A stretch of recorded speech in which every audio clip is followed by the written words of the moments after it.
Hey everybody, today I'm back with an update video for our Homelab / network rack. So a lot has changed over the past year or two since I last made a video. So this video is kind of going to be an update of everything that has changed since then. I'm going to reiterate everything as there's been changes and I found out some new information and discovered some problems. So up there at the top we have two fans and there's a Intel motherboard up there with the access point. The motherboard's got an Intel Core i3 2nd gen on it. At this point for us it's pretty much a paperweight. It really doesn't do anything valuable at all.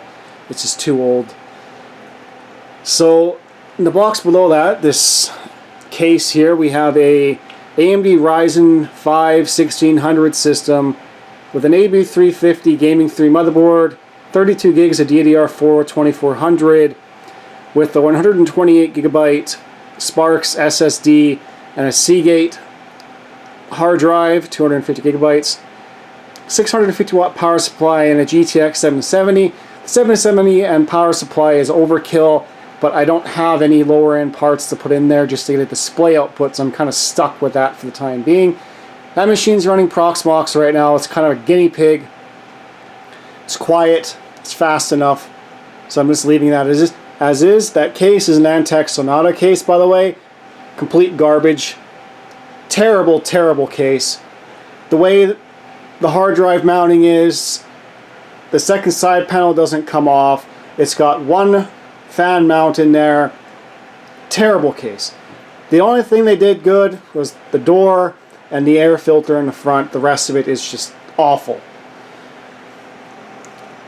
Here we got a bunch of empty trays. Well, some of these are trays, some of these are blanks for the IBM here.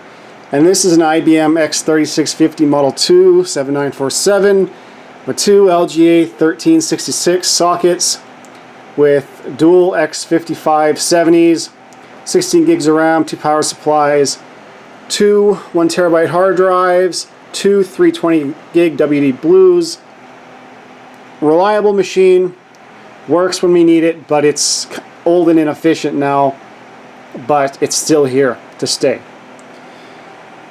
And here we have a QNAP 10 gigabit switch. This is the 10 gig SFP plus 2 combo port model with 8 gig, 8 port 1 gig network ports here with the management port on this side. Very easy to use, very powerful switch, but for the price range, it's made of plastic and it's not rack mountable, which is a bit disappointing. And why is there an 8 on it? 8 is for the just in case the sticker off this comes off and we're able to find which power switch it is quickly. Okay. It's a thing I do.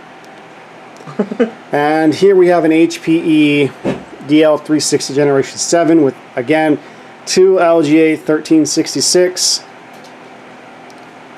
processors in it. Westmere X5675s with 56 gigabytes of memory. It has two 1 terabyte hard drives in here and four 2 terabytes in RAID 5. This is used for network storage, DNS, mail, a couple other things like that. This machine's probably going to be upgraded or replaced with something bigger that will hold more storage in the future. It has an HP P410i integrated RAID controller, but that's been disabled, and we've replaced it with an LSI 92080 CV, something like that.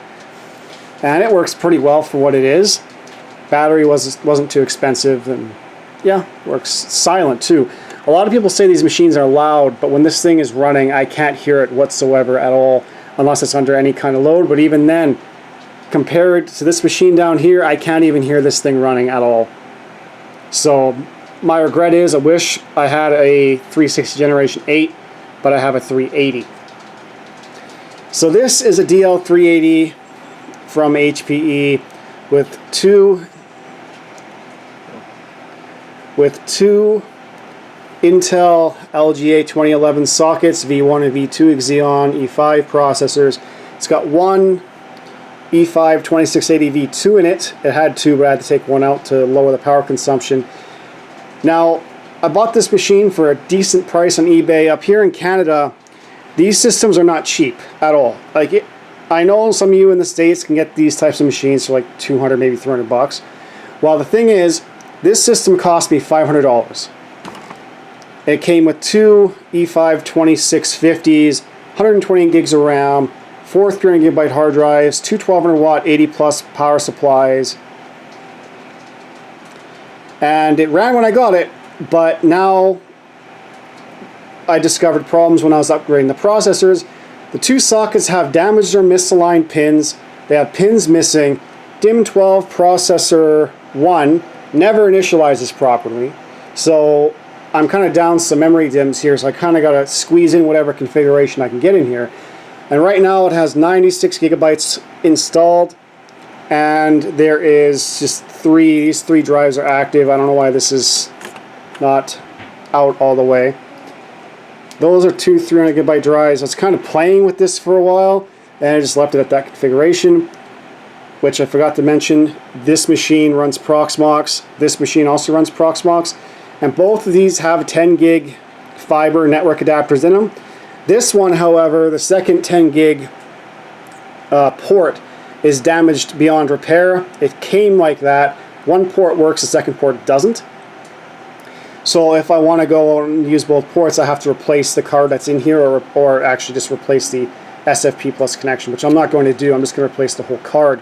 Save it for my sanity that way. And this is a new addition today. This is just a in-rack switch that controls power to everything. We have the machine on the top, we have the IBM, we have the Generation 8, we have the Generation 7, the printer, the Wi-Fi access point, our ISP shitty modem, and the fiber optic switch, or the switch, which is this thing here, the QNAP. Printer down there, and on the bottom there's just a box with cables and stuff like that.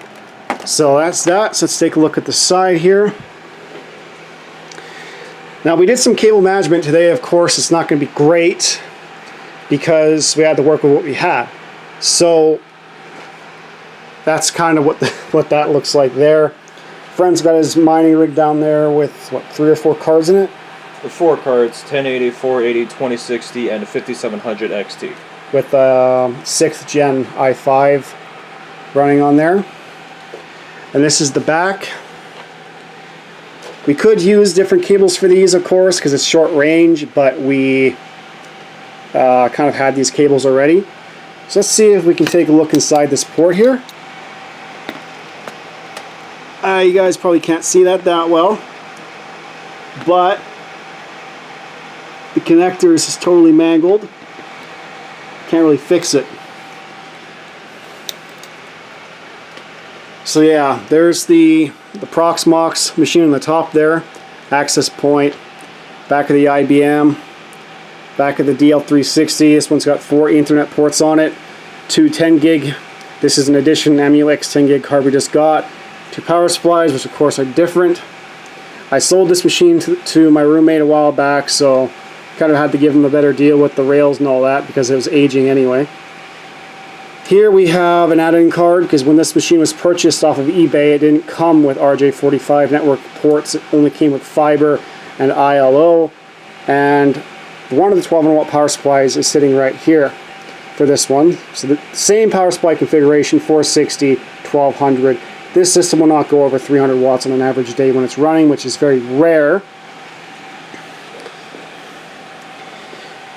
And yeah, mining rig there and power supply there. So just figured out update you guys. The cameras are both a die, and yeah, that's our network configuration. See you guys next time.